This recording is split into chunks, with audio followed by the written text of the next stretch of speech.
devait être un peu en décalage. Là, c'est pas du tout avec décalé. Non, on est en plein dedans là. Bon, donc non, on n'a pas fait l'exploit d'être à ce point dans l'actualité. Moi, je me suis dit qu'on n'aurait jamais assez de dessins sur Hollande à mettre dans le bouquin, parce que j'avais pas le sentiment qu'on le dessinait autant que ça et qu'il était aussi présent que ça. Si on se souvient des années Sarkozy, effectivement, on a dessiné 24 heures sur 24 quasiment Sarkozy pendant 5 ans. C'est pas un bon client, Hollande, alors, pour vous? Hollande, finalement, c'est un bon client malgré lui, parce qu'on le dessine sans s'en apercevoir. Mais on le dessine 100 fois moins que Sarkozy. Peut-être aussi c'est plus difficile, lorsqu'on est de gauche, de dessiner un président de gauche. Théoriquement, c'est plus difficile, mais quand le président de gauche n'est pas de gauche, du coup, ça, on est soulagé. Ouais. On peut faire le dessin qu'on a envie de faire. Enfin, les socialistes, quoi. Mais c'est la réputation... Enfin, c'est effectivement ce qu'on se dit nous-mêmes avant que la gauche arrive au pouvoir, en se disant... mon Dieu, on est tellement optimiste qu'on se dit mon Dieu, ça va être horrible, on va rien avoir à dire. On est optimiste, même si on n'attend rien du tout. On n'attendait pas grand-chose, et puis on se dit quand même, ça va quand être moins grave que sous Sarkozy. Et effectivement, les personnes sont moins, enfin, de mon point de vue, sont moins haïssables que sous Sarkozy. Ils sont moins puantes que sous Sarkozy. Mais le résultat, on le voit. Enfin, le résultat, il n'y a pas tellement de résultats. On vit pas beaucoup mieux que sous Sarkozy, je crois pas. Voilà, j'ai raté un truc. Mais entre-temps, j'ai trouvé le meilleur dessin de Luz de l'album, en fait. Donc on a des échelles de qualité. Oui, c'est Hollande en maillot de bain à la plage, allongé par terre, puis il y a un marchand de glace qui passe, et le titre, c'est L'austérité à la plage, et il y a le marchand de glace qui tend un cornet à Hollande, et le marchand de glace dit « Et une glace sans boule pour le président sans couilles ». Voilà, ça résume un peu ce qu'on pense de Hollande aujourd'hui, quoi. Est-ce que c'est les fonds de votre pensée, en fait? Oui, complètement, oui. Hein? Oui, complètement. Mais d'ailleurs, c'est assez rigolo parce que François dégage, je pense que ça correspond aussi à la fois à une espèce de réalité qu'on a tous vécu, enfin tous ceux qui sont de gauche ont vécu, mais aussi nous, aussi en tant que dessinateurs, c'est-à-dire même dans les dessins, on remarque qu'on a essayé de lui faire confiance, on a été pas forcément très... on n'a pas forcément fait de la caricature complètement à charge au début, même si on s'était déjà bien foutu de sa gueule auparavant dans ces combats internes au PS, etc. Et on voit aussi au fur et à mesure à quel point on désespère d'avoir comment dire, on est... La situation nous oblige à lui rentrer dans la gueule. Alors qu'on sent au début qu'on essaie de lui donner un peu de gage, c'est les débuts, c'est machin, il est gauche, c'est vrai, on a voté pour lui, on a surtout voté contre l'autre imbécile, et on voit au fur et à mesure qu'il y a un glissement vers la caricature qui est beaucoup plus violente. Oui, mais en même temps, peut-on se moquer de tout aussi dans vos dessins, parce qu'il y a aussi... Il y a des domaines où on ne touche pas beaucoup, c'est les domaines du handicap, des choses comme ça. C'est compliqué, non? Non, c'est pas compliqué. Quand on met en scène des handicapés, c'est évidemment pas pour se moquer des handicapés. On n'a rien contre les handicapés. D'ailleurs, on n'a pas grand-chose contre grand monde. Mais c'est surtout, quand on met en scène des handicapés, c'est plus pour se moquer de l'hypocrisie des médias sur les handicapés que de se moquer des handicapés eux-mêmes. Et de se moquer de toutes ces pleurnicheries organisées autour des handicapés. Quand vous voyez les grandes soirées médiatiques autour des télétons et que vous connaissez les vedettes qui y vont, c'est plus de la faux cuterie qu'autre chose. Oui, Catherine, en fait, je pose cette question-là, c'est dans le sens aussi, lorsqu'on dessine, une part d'autocensure, parfois on retient la plume, ou on se laisse aller simplement. Concernant tous les sujets, y compris politiques. Oui, je crois qu'on se laisse tous aller. Enfin, en tout cas, moi, je me laisse vraiment aller. Alors, est-ce qu'il y a une autocensure inconsciente? Ça, il faudrait demander à Freud. Ou simplement des limites aussi, qu'on ne se mettait pas les mots autocensure.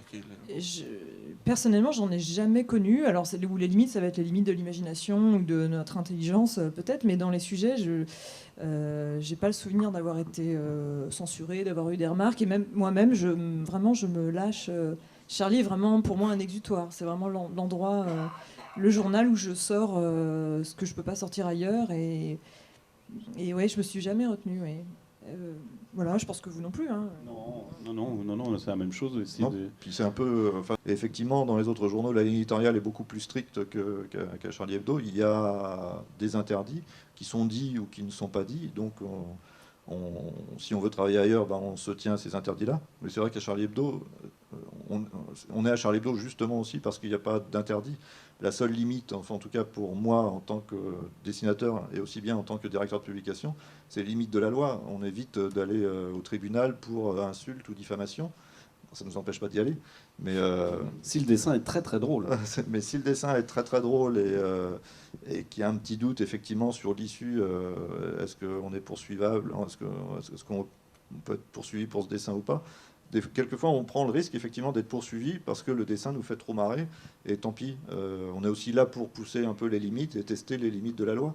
Le problème avec nos confrères et même avec beaucoup de gens qui se font des idées sur la presse, ils pensent que la loi est très très restrictive en France et que les limites arrivent très très vite. Or, la loi n'est pas très restrictive en France. Alors, il y a des limites, c'est sûr.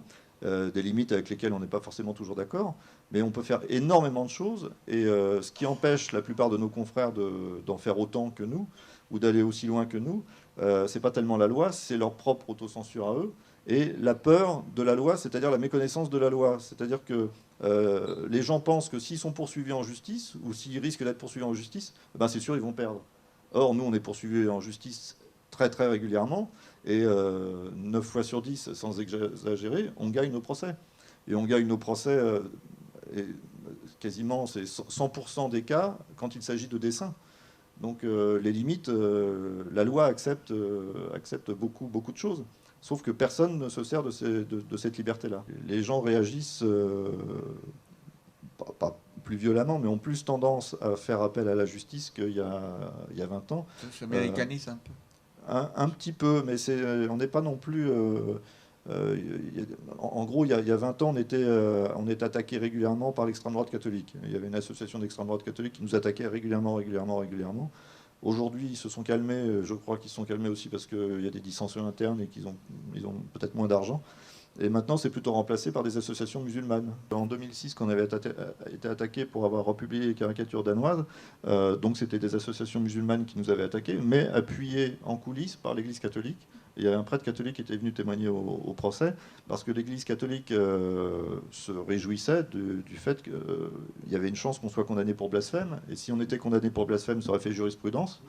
L'Église catholique se serait engouffrée derrière pour nous attaquer sur les mêmes thèmes que les associations mais musulmanes. les politiques ne vous attaquent pas pour blasphème, eux? Les politiques, non. Alors, certains politiques nous attaquent quand même, mais c'est plus... vrai, ça oui, mais c'est plus pour des articles qui jugent... là, pour le coup, c'est pour des enquêtes journalistiques. Et quand il y a... on a commis une petite erreur, on a été un peu en avance sur notre temps, c'est-à-dire qu'on a dit avant la justice que tel élu de telle région était un peu corrompu. Et la justice a poursuivi l'élu, mais entre-temps, l'élu nous a poursuivis, nous, pour diffamation. Donc, non, mais en même temps, c'est compliqué, mais est-ce que c'est compliqué? J'ai le sentiment, quand même, quand on regarde les dessins de presse ou les dessins de Charlie Hebdo, la question, on a dû vous la poser 50 000 fois, qui n'a pas énormément de femmes, peut-être. C'est un combat. Est-ce que c'est dur? Non, c'est pas dur du tout. Oui, on m'a posé la question 100 fois, mais je ne me lasse absolument pas. Non, c'est pas dur. Alors c'est vrai qu'il y a peu de femmes dans le dessin de presse, comme il y en avait peu dans la bande dessinée il y a quelques années. Il y en a plus aujourd'hui dans la BD, il y en a moins dans la presse, ça bouge moins vite. Peut-être que la tradition du dessin de presse est masculine depuis vraiment très longtemps. Enfin, comme voilà, certains métiers sont masculins depuis très longtemps. Oui, mais il y a beaucoup de métiers ingénieurs, il y avait beaucoup. Voilà, ça a changé, mais ça commence dessin... à. Oui, ouais, les médecins, ça majorité bouge, des femmes aujourd'hui, ça bouge c'est partout. assez mou. Pourquoi c'est mou? Peut-être qu'il y a aussi des tendances actuelles, enfin en tout cas chez les dessinateurs, où il y a eu beaucoup de monde beaucoup de dessinateurs se sont mis à dessiner dans des blogs, sur des blogs. Internet a permis beaucoup de choses où les dessinateurs se sont un peu ouverts, on fait du dessin de presse, filles comme garçons, sur le net, pas forcément dans les journaux papier. Donc nous à Charlie, on n'en a pas vu passer beaucoup. Enfin, après moi, il y a eu quand même Coco et Bess, qui sont deux filles, mais on les voit pas souvent non plus. Non, enfin, pour revenir à ce que vous disiez, pour moi, ça n'a pas été dur parce que déjà, je crois que Charlie, vous étiez ravis d'avoir une fille un peu pour changer. Puis ça va, ils étaient un peu ramollis parce qu'il y avait plus de filles dans la rédaction avant que j'arrive, donc là, ils s'étaient un peu calmés. Voilà, mais il se trouve que, enfin, là, je parle peut-être aussi dans la bande dessinée. Les Florence Estac, Bretéché, etc. ont ouvert les portes pour qu'aujourd'hui plus de femmes soient à l'aise. Et je fais partie d'une génération où c'est plus simple. Mais voilà. en tout cas, elle n'a pas été embauchée parce qu'on respectait la parité, elle a été embauchée parce que ses dessins sont très bons. Et c'est un peu pour ça qu'on ne respecte pas la parité à Charlie. Enfin, on ne respecte pas la parité, non pas parce qu'on ne veut pas la parité, c'est qu'on regarde à l'aveugle les dessins qui arrivent. Quand on reçoit par mail les dessins, on ne s'intéresse pas à savoir si c'est signé Jacqueline ou Robert. Et la plupart du temps, comme c'est des pseudos, on ne sait pas à qui on a affaire. Et donc on voit le dessin, et si le dessin nous plaît, on le passe, et si le dessin ne nous plaît pas, on ne le passe pas. Et Catherine, bon, il se trouve qu'on a la chance d'avoir une femme, mais ça aurait été un lapin, ça aurait été la même chose. Hein. Mais à propos, on voit vous trois, vous êtes plutôt très jeunes tous, par rapport à votre filiation à l'ancienne Charlie Hebdo. Est-ce que vous êtes exactement dans la même veine que vos précédents? Oui, tout à fait. Oui. C'est la question qu'on nous pose souvent, c'est est-ce qu'on peut s'entendre bien, est-ce qu'on est sur la même longueur d'onde avec des gens qui, comme Cavana, qui est récemment disparu, mais qui allait avoir 91 ans.